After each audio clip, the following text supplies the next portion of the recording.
காலத்துல எம்ஜிஆர், அதன் பிறகு அவருடைய கலை உலக வாரிசுகள் பலர், பாக்கியராஜ் போன்றவர்கள் எல்லாம் கட்சியை தொடங்கினாங்க.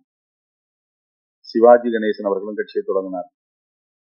அப்புறம் விஜயகாந்த், அப்புறம் சரத்குமார், டி ராஜேந்தர்,